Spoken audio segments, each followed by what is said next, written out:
Hello students, welcome to all. Last lecture में हमने पढ़ा था बेटा एडजॉर्प्शन पढ़ा था। एडजॉर्प्शन क्या होता है, मैकेनिज्म पढ़ा था एडजॉर्प्शन का, एब्जॉर्प्शन पढ़ा था, सोर्प्शन क्या होता है। आज के लेक्चर में हम सीखेंगे factors affecting adsorption of gases on solid. यानी कि अगर यहाँ पे गैस अगर एडजॉर्बेट हो जाए, गैस अगर एडजॉर्बेट है और कोई सॉलिड अगर यहाँ पे, तो गैस अगर एडजॉर्बेट हो और सॉलिड अगर एडजॉर्बेंट हो तो इसके फैक्टर्स हम पढ़ेंगे।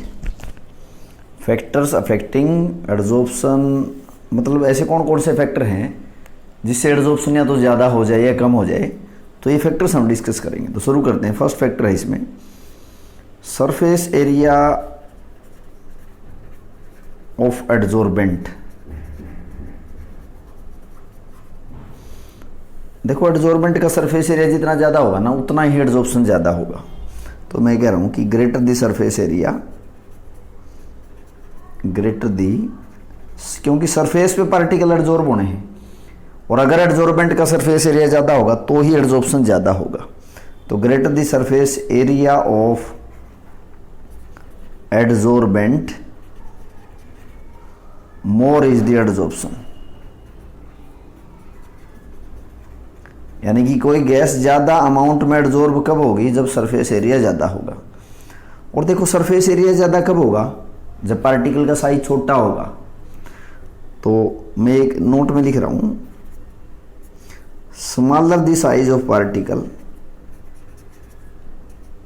Smaller the size of particles of adsorbent more is the surface area.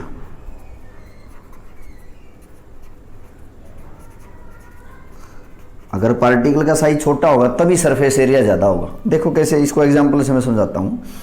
जैसे आपके पास सपोज सॉलिड है, मेटल्स हैं भाई, जैसे मैंने कह दिया ये निकल है, निकल की सरफेस पे ये फ्री वैलेंसी है। ये जो लाइंस दिखा रखी हैं these are free valencies. Line represent free valency. अब जैसे मैंने कह दिया कि ये मेटल के ऊपर ये फ्री वैलेंसी मैंने दिखा रखी है यहाँ पे, दीज आर फ्री वैलेंसी।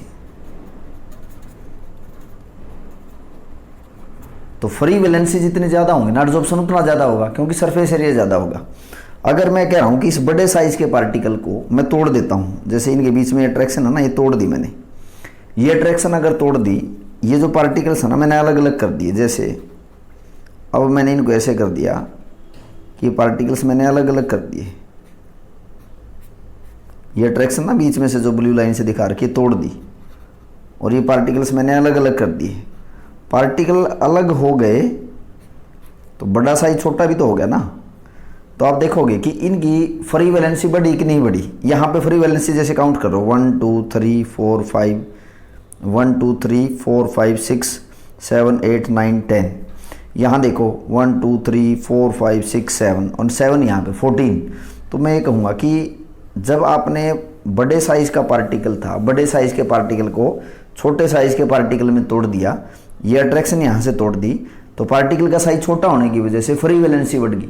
और अगर फ्री वैलेंसी बढ़ेंगी तो सरफेस एरिया हम कहेंगे कि बढ़ जाएगा, और अगर सरफेस एरिया बढ़ेगा तो एडजॉर्प्शन ज़्यादा होगा। यानी कि छोटे साइज के पार्टिकल पे ज़्यादा गैस एडजॉर्ब होगी, किसके कंपैरिजन में, बड़े साइज के पार्टिकल में। तो फर्स्ट फैक्टर हो गया surface area of adsorbent. Next factor देखेंगे हम, और किन फैक्टर्स पे डिपेंड करेगी। सेकंड जैसे फैक्टर है नेचर ऑफ एडजॉर्बेंट। और एडजॉर्बेंट यहाँ क्या कंसिडर कर रखा है हमने, एडजॉर्बेंट यहाँ पे है ना सॉलिड कंसिडर कर रखा है। नेचर कैसा है एडजॉर्बेंट का, जैसे मैं कह रहा हूँ कि जैसे एक तो आपके पास है सिलिका जेल है, सिलिका जेल है, एक आपके पास एल्यूमिना जेल है, एक जैसे आपके पास चारकोल है। अब जैसे ये तीन एडजॉर्बेंट यहाँ दिखा रखे हैं, silica gel is adsorbent, alumina gel is adsorbent, charcoal is adsorbent. और मैं ये कह रहा हूँ कि जैसे कोई गैस ले ली, जैसे मैंने एग्जांपल ली गैस जैसे मैंने गैस ले ली हाइड्रोजन।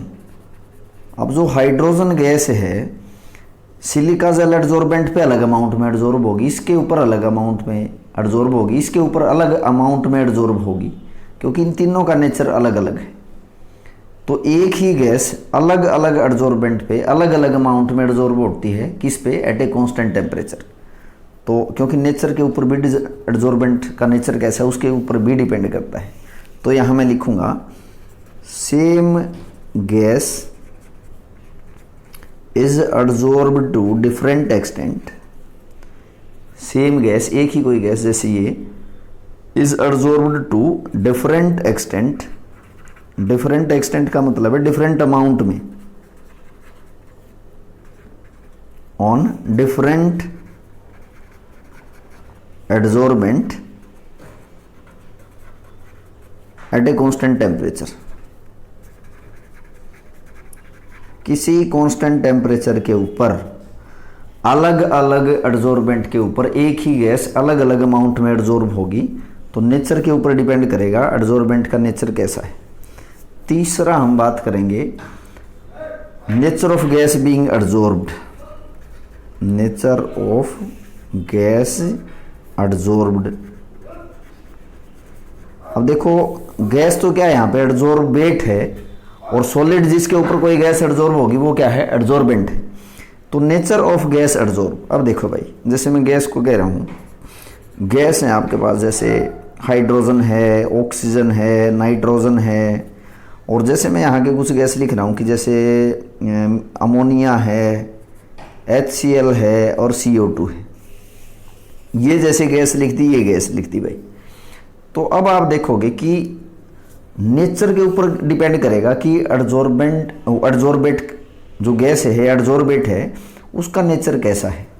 जैसे देखो ये जो गैस होती है ना, ये जो गैस मैंने लिखी है हाइड्रोजन, ऑक्सीजन एंड नाइट्रोजन, और ये कुछ गैस लिखी, ये जो गैस है, ये गैस ऐसी है not easily लिक्विफिएबल।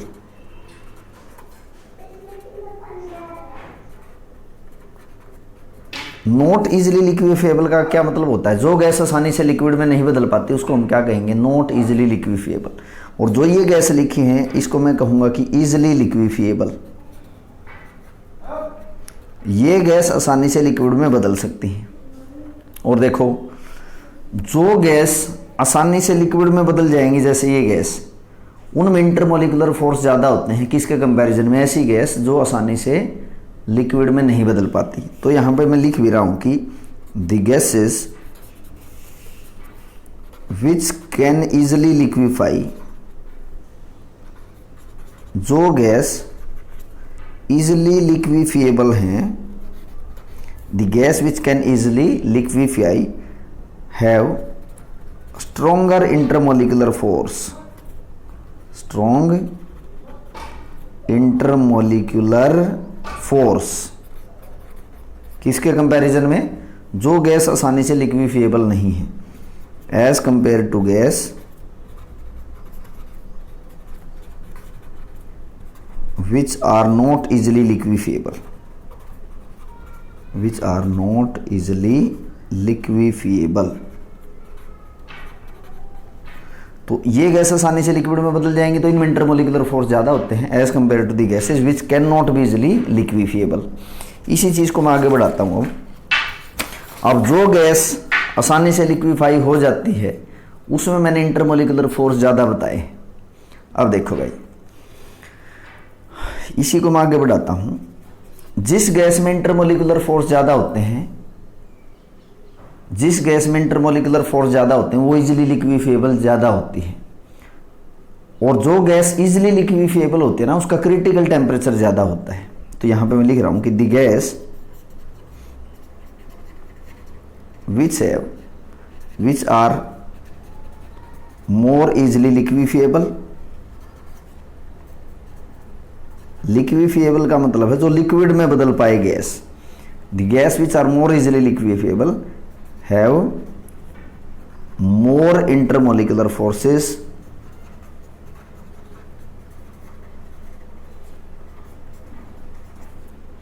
and more is its critical temperature।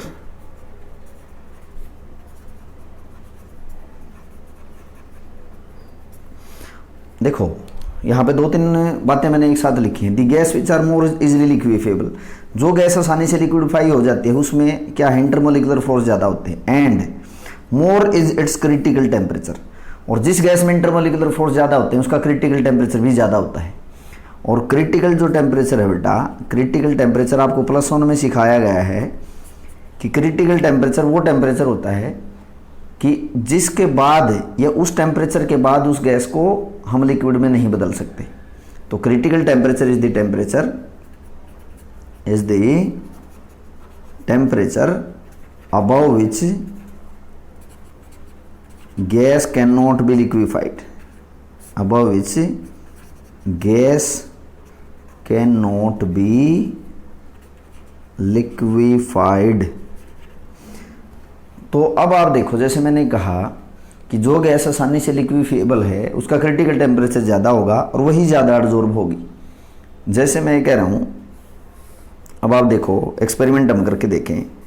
जैसे इस कंटेनर में आपने गैस भर रखी है भाई कार्बन डाइऑक्साइड, और एक कंटेनर में आपने गैस फिल कर रखी है जैसे हाइड्रोजन, इसमें हाइड्रोजन गैस है। अब इसमें आपने चारकोल डाल दिया, चारकोल जो कि क्या है, एडजॉर्बेंट है। इसमें भी आपने चारकोल डाल दिया। तो अब आप ये पाओगे जब एक्सपेरिमेंट करोगे ना, तो चारकोल की सरफेस पे तो यहाँ ऊपर क्या एडजॉर्ब हो जाएगी, इसकी सरफेस पे CO2 गैस एडजॉर्ब हो जाएगी, और इसकी सरफेस पे, चारकोल की सरफेस पे हाइड्रोजन गैस एडजॉर्ब हो जाएगी। तो यहाँ जो CO2 गैस एडजॉर्ब होगी ना सरफेस पे, वो ज़्यादा होगी किससे, एज कंपेयर टू हाइड्रोजन। क्योंकि कार्बन डाइऑक्साइड गैस कैसी है, ऐसी गैस जिसका क्रिटिकल टेम्परेचर ज़्यादा है, इसके इंटरमोलिकुलर फोर्स ज़्यादा हैं, ये इजिली लिक्विफिएबल है as compare to the hydrogen gas. तो इसलिए CO2 गैस की अमाउंट ज़्यादा एब्जॉर्ब होगी किससे, हाइड्रोजन से। कंक्लूजन ये है भाई, जिस गैस में इंटरमोलिकुलर फोर्स ज़्यादा है वो इजिली लिक्विफिएबल है, उसका क्रिटिकल टेम्परेचर ज़्यादा है, वही गैस ज़्यादा एब्जॉर्ब होगी। दूसरा फैक्टर हो गया हमारा। नेक्स्ट फैक्टर पे चलते हैं। नेक्स्ट फैक्टर है टेम्परेचर का।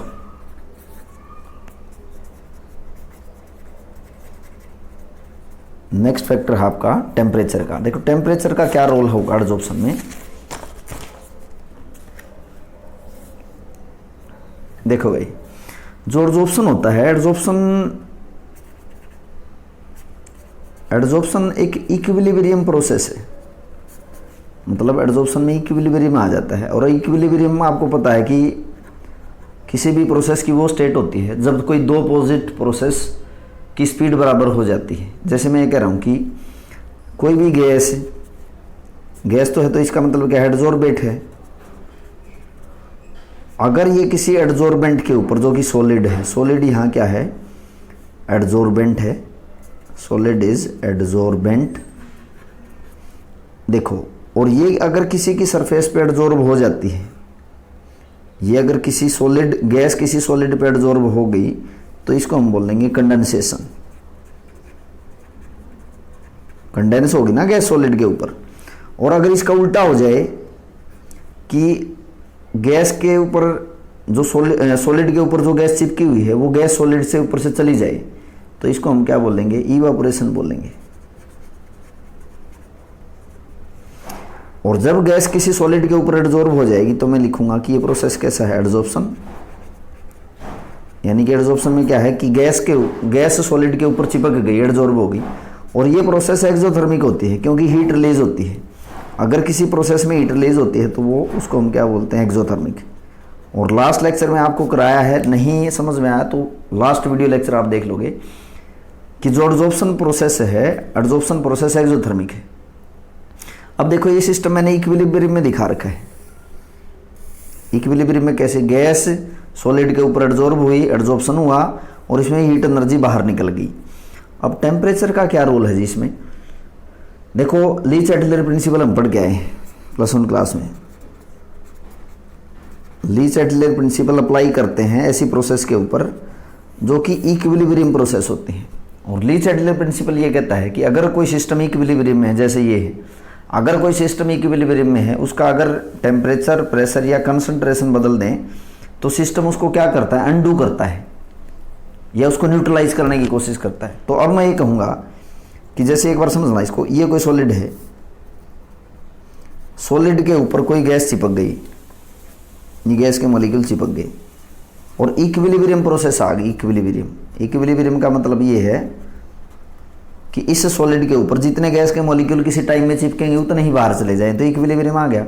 अब मैं ये कह रहा हूँ कि मैंने इसका टेम्परेचर इंक्रीज कर दिया, टेम्परेचर इंक्रीज कर दिया। ध्यान रखना हमेशा ऐसी कोई भी सिस्टम हो जो इक्विलिब्रियम में हो, और अगर सिस्टम एक्सोथर्मिक है तो टेम्परेचर इंक्रीज करने से सिस्टम उस डायरेक्शन में जाएगा जहाँ की हीट क्या होगी, कम होगी। यानी कि आप देखोगे कि अगर ये गैस किसी सॉलिड के ऊपर एड्जॉर्ब हो गई, एड्जॉर्प्शन हुआ, हीट एनर्जी बाहर निकली, अगर आप इसको गर्म करोगे तो सिस्टम इसको अनडू करेगा, यानी कि बैकवर्ड में शिफ्ट हो जाएगा। तो इसका मतलब ये होगा कि बैकवर्ड में शिफ्ट होने का क्या मतलब है कि टेम्परेचर बढ़ाने से किसी सॉलिड के ऊपर जो गैस चिपकी हुई है, टेम्परेचर बढ़ाने से गैस के मॉलिक्यूल यहाँ से रिमूव होने शुरू हो जाएंगे, यानी कि डिसऑप्शन हो जाएगी। तो मैं ये कहूँगा कंक्लूजन ये है भाई, bye increase of temperature, by increase of temperature desorption will take place, desorption take place। और डिसऑप्शन क्या होता है बेटा, डिसऑप्शन आपको पढ़ाया है, कोई भी एड्जॉर्बेट के पार्टिकल्स किसी सॉलिड की सरफेस पे चिपके हुए हैं वो वहां से बाहर चले जाएं, उसको क्या कहेंगे, डिसऑप्शन। तो कम टेम्परेचर पे गैस ज्यादा एड्जॉर्ब होगी और ज्यादा टेम्परेचर पे कम एड्जॉर्ब होगी। दोबारा सुन लो, कम टेम्परेचर पे किसी सॉलिड पे ज़्यादा गैस चिपक जाएगी और ज़्यादा टेम्परेचर पे किसी सॉलिड पे कम गैस चिपकेगी। तो ये फैक्टर हो गया इसमें टेम्परेचर का। नेक्स्ट फैक्टर हम लेके चलेंगे, प्रेशर का है इफेक्ट। नेक्स्ट है इफेक्ट ऑफ प्रेशर। प्रेशर का क्या इफेक्ट है, देखो भाई, प्रेशर का इफेक्ट पड़ेंगे तो टेम्परेचर कांस्टेंट रखेंगे। तो कांस्टेंट टेम्परेचर पे अगर किसी गैस का प्रेशर बढ़ाओगे सॉलिड के ऊपर तो एड्जॉर्प्शन बढ़ेगा, यानी कि कोई गैस किसी सॉलिड पे ज़्यादा प्रेशर लगाएगी तो ज़्यादा एड्जॉर्ब होगी और कम प्रेशर लगाएगी तो कम एड्जॉर्ब होगी। तो मैं लिख रहा हूँ यहाँ पे, at a constant temperature, temperature क्या रखोगे, कांस्टेंट, बिकॉज टेम्परेचर अफेक्ट करता है एड्जॉर्प्शन को, इसलिए इसको हम कांस्टेंट रखेंगे। At a constant temperature as the pressure is increase, as the pressure of gas increases, adsorption will also increase, adsorption will also increase। तो ये कहूँगा कि ज़्यादा प्रेशर पे ज़्यादा गैस एड्जॉर्ब होगी और कम प्रेशर पे कम गैस इसमें एड्जॉर्ब होगी। पांचवा फैक्टर है भाई एक्टिवेशन ऑफ एड्जॉर्बेंट। एक्टिवेशन हम कर दें किसकी, सॉलिड एड्जॉर्बेंट की, activation of solid adsorbent. Activation का क्या मतलब, आप किसी एड्जॉर्बेंट को क्या करोगे, एक्टिवेट कर दोगे। अब कोई सॉलिड अगर एक्टिवेट हो जाएगा तो वो ज़्यादा एड्जॉर्प्शन शो करेगा। मैं कह रहा हूँ कि किसी सॉलिड को हम क्या कर देंगे, जो कि सॉलिड क्या है, एड्जॉर्बेंट है, इसको हम एक्टिवेट कर देंगे। और सॉलिड को एक्टिवेट कैसे करेंगे, इसके मेथड हैं भाई। मैं कहूँगा एक्टिवेट कैसे करेंगे, by increasing the surface area.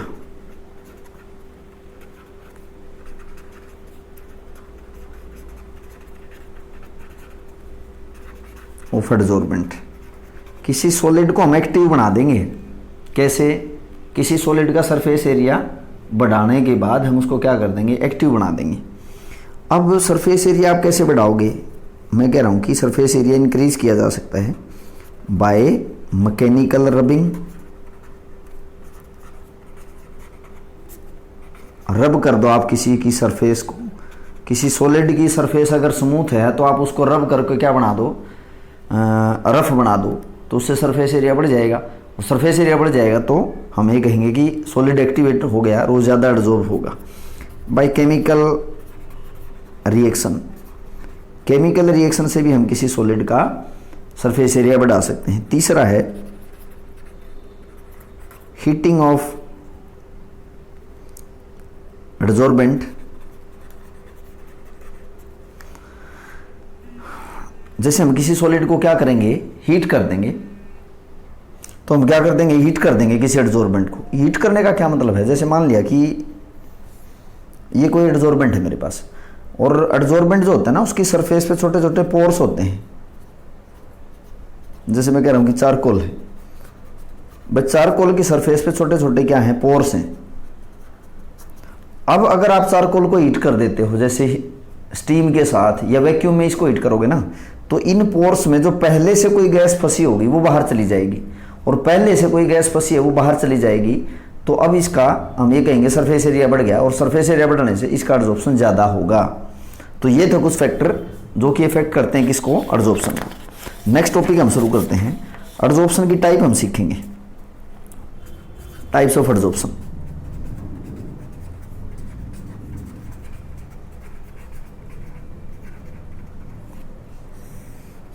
Adsorption है भाई दो तरह का।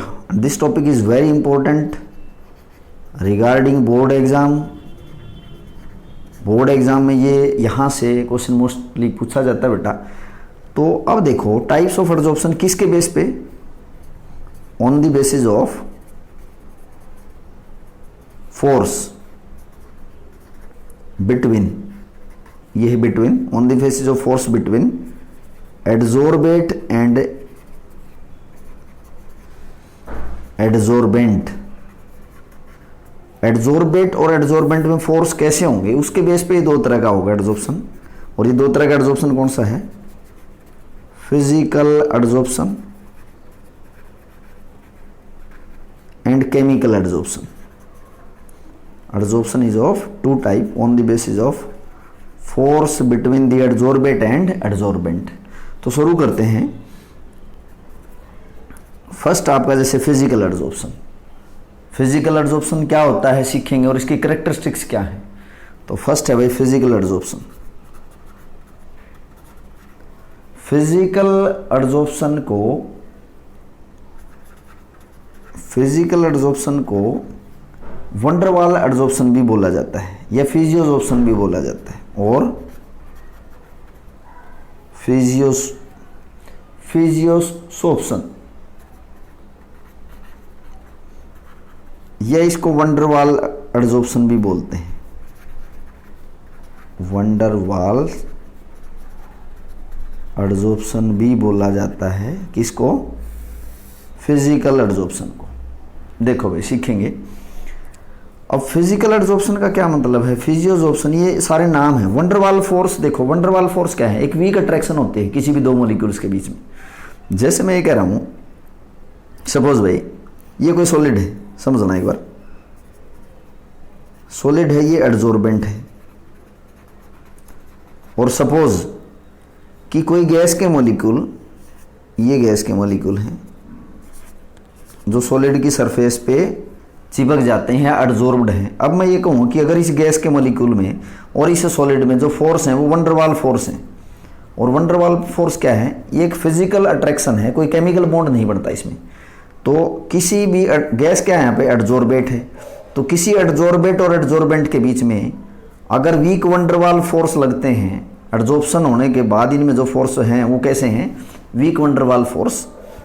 यानी कि अगर गैस और एडजॉर्बेंट में वीक वंडरवाल फोर्स हैं तभी हम किसी एडजॉर्प्शन को फिजिकल एडजॉर्प्शन बोलेंगे, या फिजियोजॉर्प्शन भी इसको बोल सकते हैं, या वंडरवाल एडजॉर्प्शन भी इसको बोलते हैं। तो सबसे पहले तो आप इसको डिफाइन करोगे कि अगर एडजॉर्बेंट और एडजॉर्बेट के बीच में वीक वंडरवाल फोर्स बनते हैं तो इस एडजॉर्प्शन को हम फिजियोजॉर्प्शन या फिजिकल एडजॉर्प्शन बोलेंगे। तो सबसे पहले तो हम इसको डिफाइन ही करेंगे किसको, फिजिकल एडजॉर्प्शन को। व्हाट इज फिजिकल एडजॉर्प्शन, देखो भाई फिजिकल एडजॉर्प्शन को आप डिफाइन करोगे और फिर इसकी हम कैरेक्टरिस्टिक्स पढ़ेंगे। तो फिजिकल एडजॉर्प्शन है क्या, जैसे कोई गैस ही है मान लिया जो कि एडजॉर्बेट है, किसी सॉलिड सरफेस के ऊपर अगर वंडरवाल फोर्स से अट्रैक्ट होती है और कोई केमिकल बॉन्ड नहीं बनता एडजॉर्बेट और एडजॉर्बेंट के बीच में, तो इसको हम बोलेंगे फिजिकल एडजॉर्प्शन। तो मैं ये कहूँगा when there is weak van der Waals forces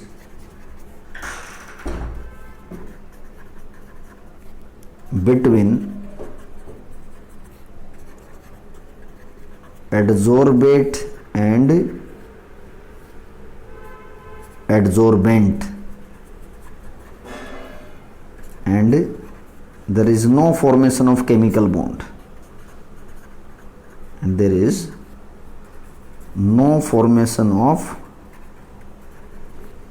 chemical bond. Chemical bond जैसे कौन से, आयनिक बॉन्ड या covalent bond, is known as फिजियोजोप्शन।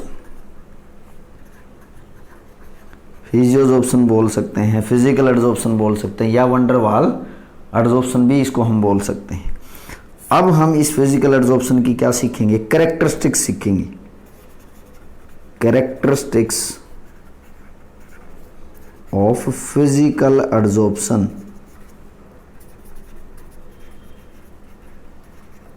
और कैरेक्टरिस्टिक्स क्या होती हैं, विशेषताएं होती हैं फिजिकल एडजॉर्प्शन की। फर्स्ट है भाई, इट इज, देखो एक तो ये है कि ये नॉन स्पेसिफिक नेचर का है,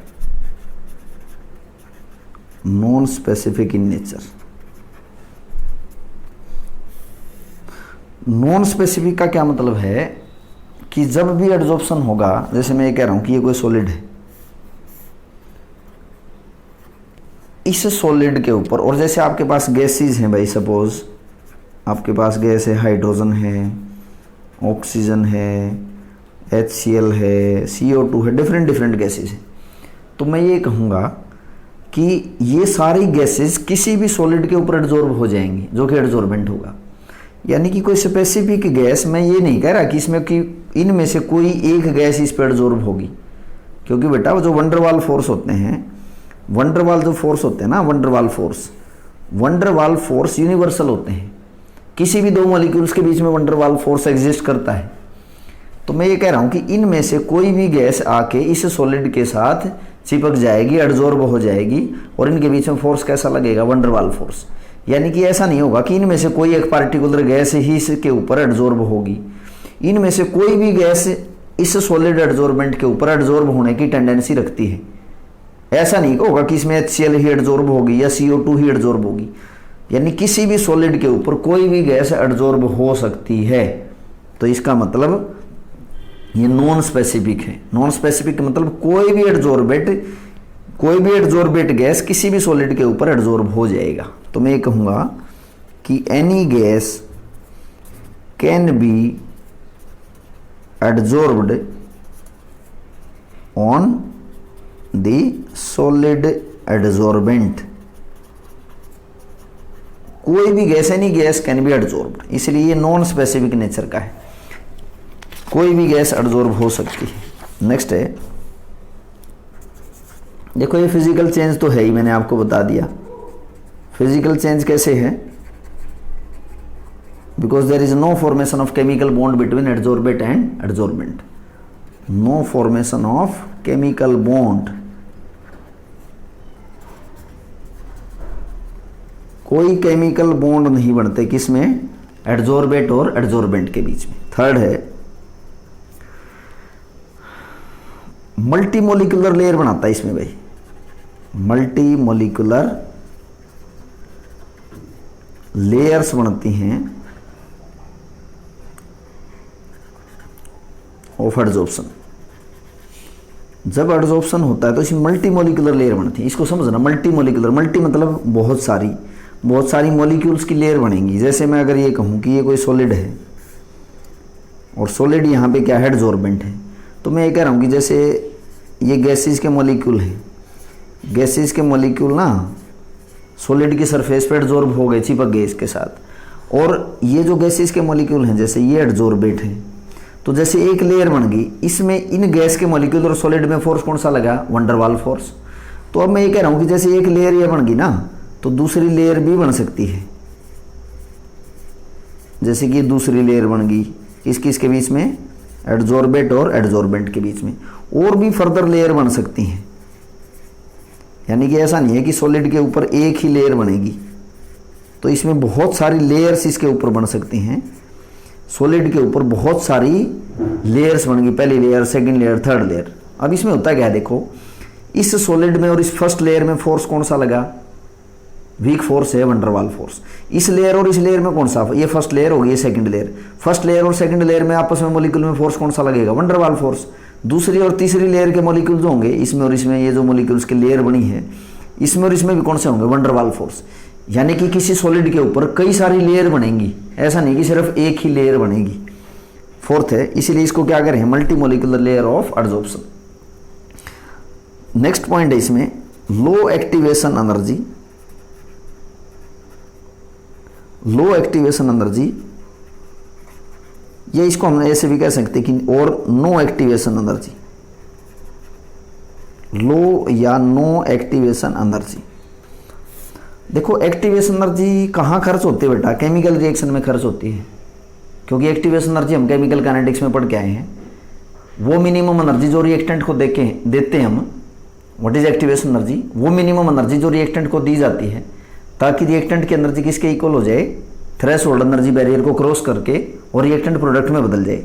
अब इसमें जो वंडरवाल एडजॉर्प्शन है इसमें कोई केमिकल बॉन्ड तो बनता नहीं, तो इसलिए या तो बहुत कम एक्टिवेशन एनर्जी की जरूरत पड़ती है एडजॉर्प्शन होने के लिए, या कोई एक्टिवेशन एनर्जी की जरूरत नहीं पड़ती। तो मैं यहां लिखूंगा as there is no any chemical reaction, कोई केमिकल रिएक्शन तो होती नहीं, so very less activation energy is used. या हम ये भी कहेंगे कि एक्टिवेशन एनर्जी इसमें खर्च ही नहीं होती। नेक्स्ट देखेंगे कैरेक्टरिस्टिक्स।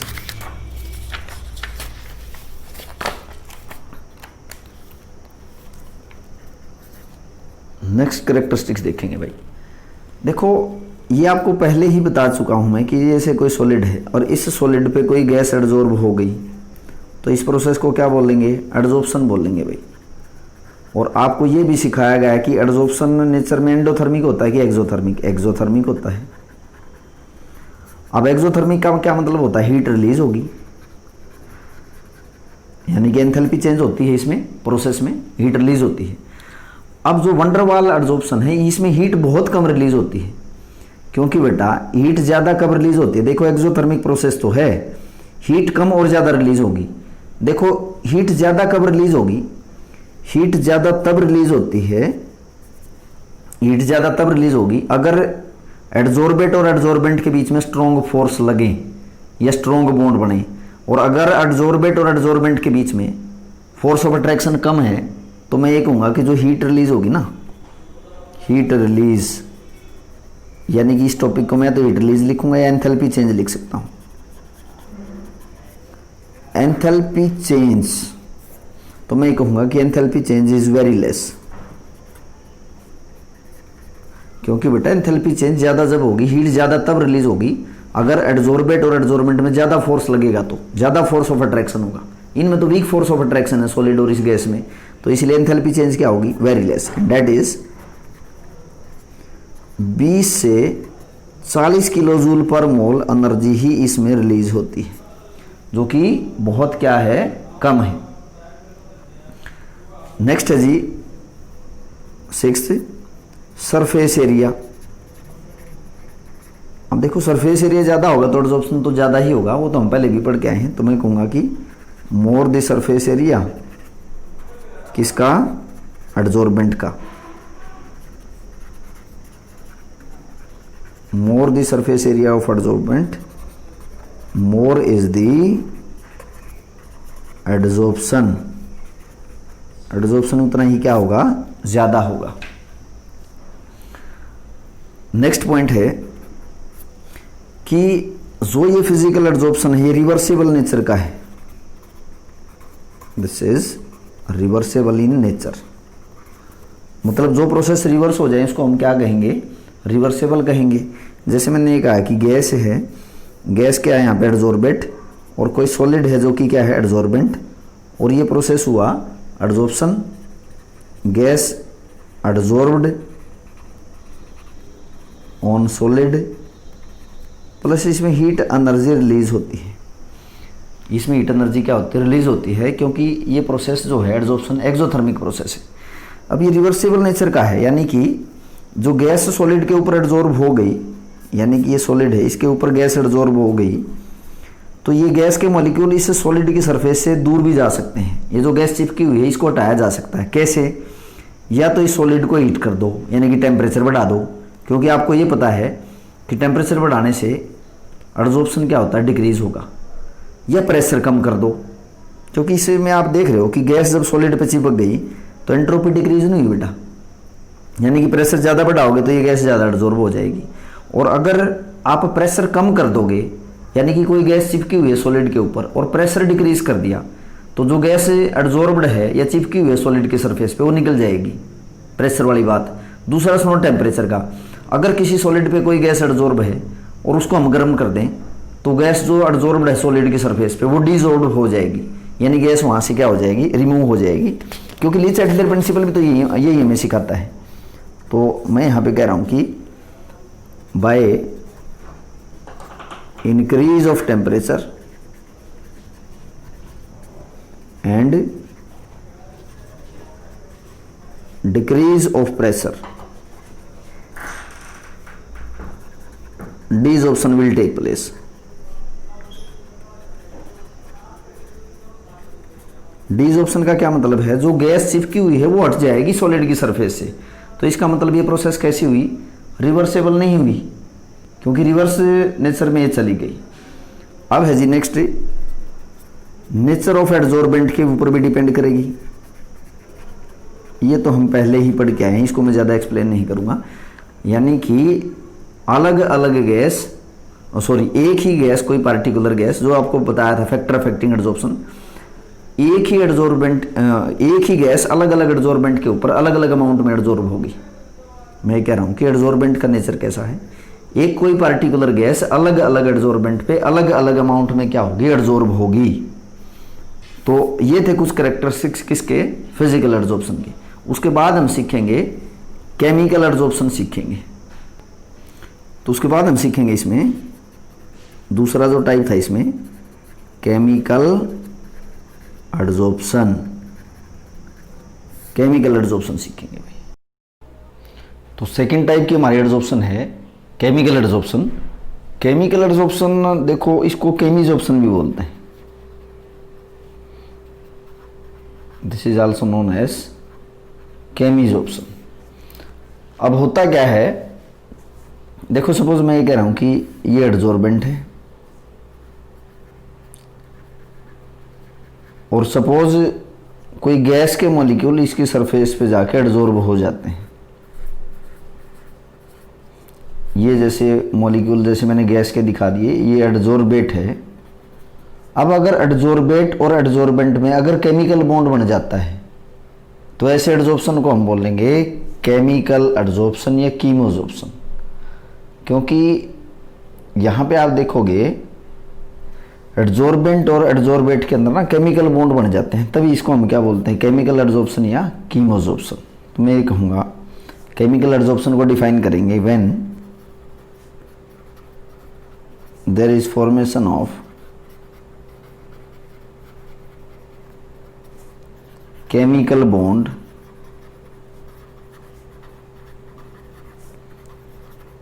between adsorbate and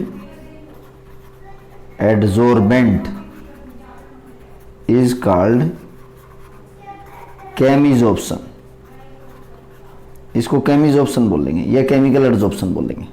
अब जो इसके अंदर केमिकल बॉन्ड बनता है, आपको बताया है कि केमिकल बॉन्ड बनेगा, जैसे हम पढ़ते आ रहे हैं लोअर क्लासेज में, जैसे कि कोवलेंट बॉन्ड है या आयनिक बॉन्ड है। ऐसा कोई भी बॉन्ड इसमें से बन सकता है, किस किस के बीच में, एडजॉर्बेट और एडजॉर्बेंट के बीच में। तो ये तो होगी डेफिनेशन। अब इसके हम कैरेक्टरिस्टिक्स पढ़ेंगे। जैसे फिजिकल एडजॉर्प्शन पढ़ा था कि एडजॉर्बेट और एडजॉर्बेंट के बीच में वीक वंडर वाल फोर्स बनते हैं, ऐसे ही जो केमिकल एडजॉर्प्शन आप देखोगे कि उसमें स्ट्रॉन्ग इंटरमोलिकुलर फोर्स बनते हैं। तो कैरेक्टरिस्टिक्स देखेंगे हम, कैरेक्टरिस्टिक्स ऑफ कीमोजॉर्प्शन या केमिकल एडजॉर्प्शन।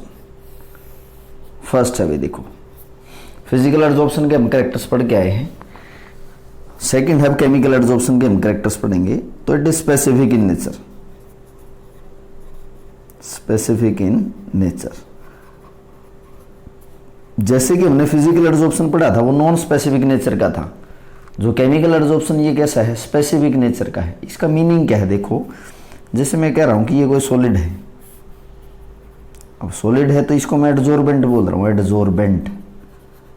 अब अगर मैं ये कहूँ कि इसके ऊपर एडजॉर्प्शन होता है, तो अब अगर इसके ऊपर कोई गैस आके एडजॉर्ब हो गई, सपोज ये गैस है जो कि क्या है, एडजॉर्बेट है।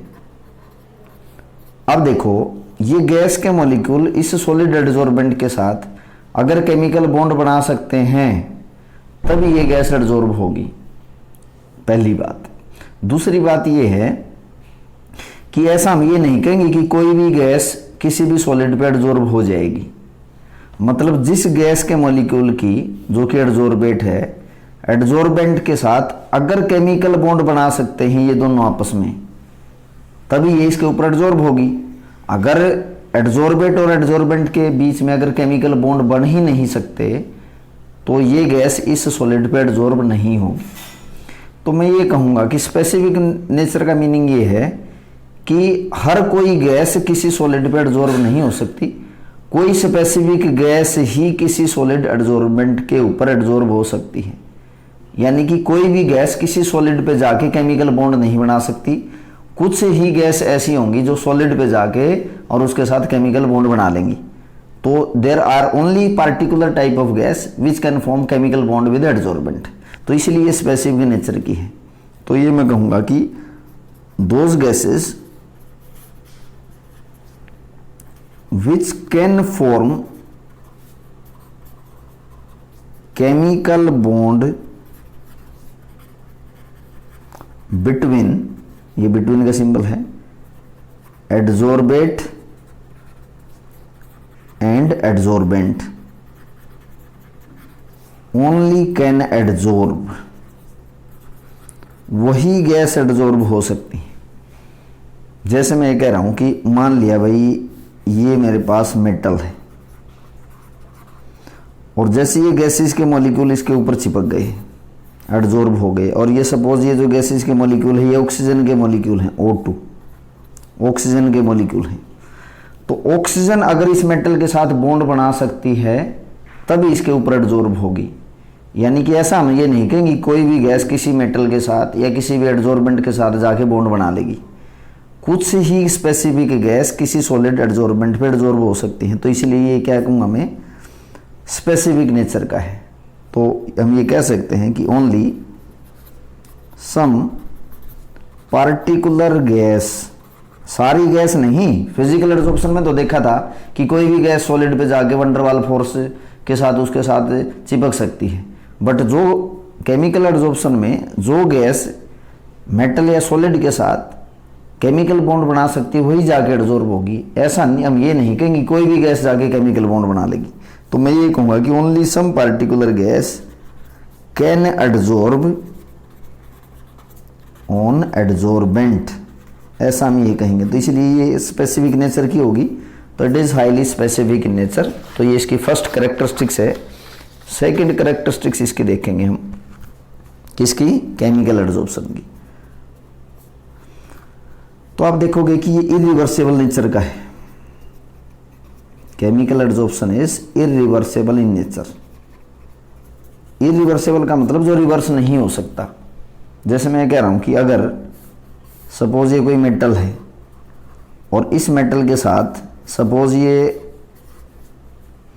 जो गैस है, सपोज ये गैस ऑक्सीजन है भाई, अब इस गैस ने मेटल के साथ केमिकल बॉन्ड बना लिया, तो अब अगर मैं इन गैसेस के मॉलिक्यूल को इन मेटल से अलग करना चाहूँ तो इजीली नहीं कर पाऊंगा, क्योंकि अब अगर मैं इस ऑक्सीजन को इस मेटल से अलग करना चाहूँगा तो ये गैस के मॉलिक्यूल इजीली अलग नहीं होंगे, यानी कि ये मेटल भी साथ में ही जाएगा। देखो दूसरा एग्जाम्पल से समझो इसमें। जैसे कि मेरे पास ये कार्बन है, कार्बन क्या है, एडजॉर्बेंट है, और इस पे जाके जैसे ऑक्सीजन गैस केमिकल एडजॉर्ब हो गई, ये ऑक्सीजन गैस, ऑक्सीजन अगर कार्बन की सरफेस पे एडजॉर्ब हो गई और केमिकल बॉन्ड बना लिया, तो अब मैं इस गैस के मॉलिक्यूल को जो दिखा रखे हैं ब्लू से, अगर मैं इन गैस के मॉलिक्यूल को या गैस को हटाना चाहूँगा तो ये कार्बन को साथ लेके जाएगा। कैसे? ये रिमूव होगा या तो कार्बन मोनोऑक्साइड की फॉर्म में CO या कार्बन डाइऑक्साइड, यानी कि खाली ऑक्सीजन के मॉलिक्यूल यहाँ से नहीं हटेंगे, ये खाली ऑक्सीजन के एटम से इससे दूर नहीं हो जाएंगे, ये अब कंपाउंड की फॉर्म में जाएगा। तो मैं ये कहूँगा कि it is irreversible in nature, क्योंकि इसमें एडजॉर्बेट और एडजॉर्बेंट के बीच में क्या बन गया? केमिकल बॉन्ड बन गया। तो ये रिवर्स नहीं कर सकते आप कि एक बार ये गैस ने केमिकल बॉन्ड बना लिया, फिर अगर आप इसको हीट कर दो या रिमूव करना चाहोगे तो ये गैस इसके मॉलिक्यूल यहाँ से रिमूव हो जाएंगे। तो इसलिए किस नेचर का है? इरिवर्सिबल नेचर का है। नेक्स्ट कैरेक्टरिस्टिक्स देखेंगे हम कहेंगे भाई high activation energy is required.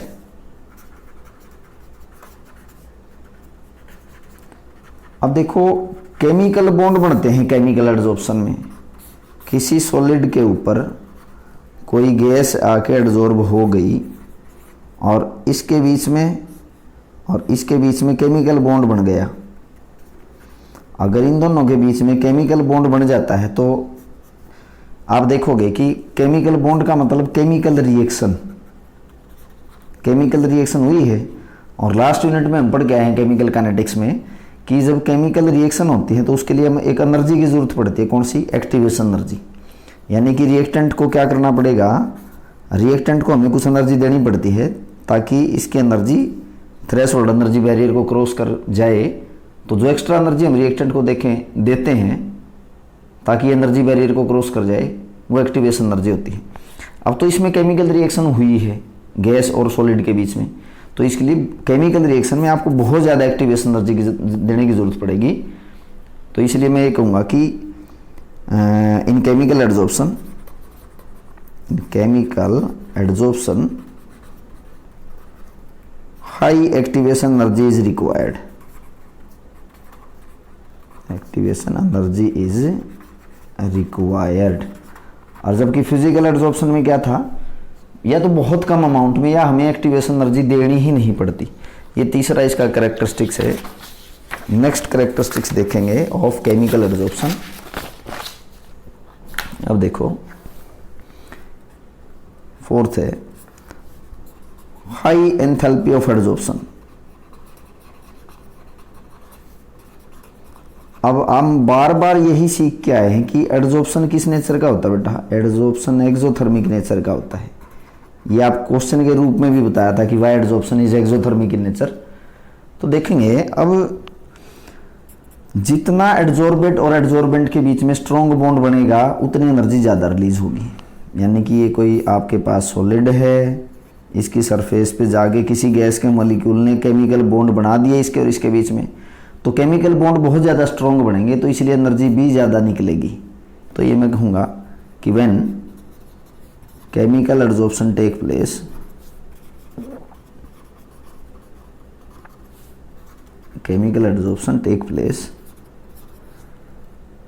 enthalpy change is high.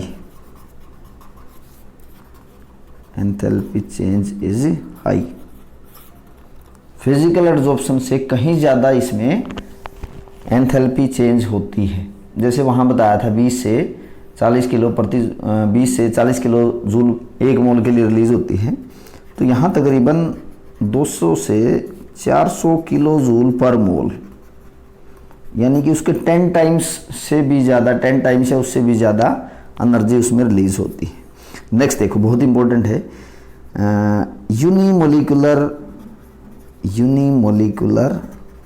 Layer formation. जैसे फिजिकल एडजॉर्प्शन में आपको बताया था कि मल्टीमोलिकुलर लेयर बनती हैं, तो यहाँ यूनिमोलिकुलर लेयर फॉर्मेशन होती है। जैसे मैं ये कह रहा हूँ कि ये कोई सॉलिड है और जैसे मैंने ये कह दिया कि इस सॉलिड पे कोई गैस जाके एडजॉर्ब हो गई और केमिकल बॉन्ड बना लिया, केमिकल बॉन्ड बन गया। अब इसमें एक ही लेयर बनेगी, एक का मतलब है यूनिमोलिकुलर, एक ही मॉलिक्यूल्स की लेयर बनेगी एडजॉर्बेंट के ऊपर, किसी भी एडजॉर्बेंट की। क्यों? क्योंकि इसके बीच में और एडजॉर्बेंट के बीच में केमिकल बॉन्ड बनेंगे। अब अगर आपको ये कहे कि भाई दूसरी लेयर भी बनेगी, तो हम ये कहेंगे नहीं बनेगी, क्योंकि ये मॉलिक्यूल इसके साथ केमिकल बॉन्ड नहीं बना सकते, सिर्फ बॉन्ड बनेगा एडजॉर्बेट और एडजॉर्बेंट के बीच में। तो इसलिए ये क्या करते हैं, यूनिमोलिकुलर लेयर फॉर्मेशन करते हैं। नेक्स्ट है सरफेस एरिया, ये तो बताया ही है, ये तो फिजिकल एड्जॉर्प्शन में भी यूज होता है और केमिकल में भी। जितना सरफेस एरिया ज़्यादा होगा केमिकल एड्जॉर्प्शन उतना ही ज़्यादा होगा। More the surface area of adsorbent more is the adsorption. और सरफेस एरिया ज़्यादा कब होता है बेटा, सरफेस एरिया ज़्यादा होता है जब पार्टिकल का साइज बहुत छोटे साइज का होता है, क्योंकि उस दौरान आपको बताया था फ्री एनर्जी उसमें जो फ्री वैलेंसी होती हैं वो बढ़ जाती हैं जब पार्टिकल का साइज छोटा हो। तो ये थी हमारी कुछ केमिकल एड्जॉर्प्शन के कैरेक्टरिस्टिक्स। तो कई बार बोर्ड एग्जाम में पूछा जाता है कि what is physical adsorption and what are its characteristics, या ये भी पूछा जा सकता है कि फिजिकल एड्जॉर्प्शन और केमिकल एड्जॉर्प्शन में डिफरेंस क्या क्या है। तो ये जो कैरेक्टरिस्टिक्स मैंने आपको आज के लेक्चर में करवाए हैं फिजिकल और केमिकल एड्जॉर्प्शन के, इन कैरेक्टरिस्टिक्स को आप डिफरेंस बना के, यानी कि एक तरफ फिजिकल एड्जॉर्प्शन लिखेंगे और एक तरफ केमिकल एड्जॉर्प्शन। जैसे ये कहेंगे फिजिकल एड्जॉर्प्शन में फिजिकल बॉन्ड फिजिकल अट्रैक्शन होती है, केमिकल एड्जॉर्प्शन में केमिकल बॉन्ड बनेंगे। जो फिजिकल एड्जॉर्प्शन है ये स्पेसिफिक नेचर का नहीं है, केमिकल एड्जॉर्प्शन स्पेसिफिक नेचर का है।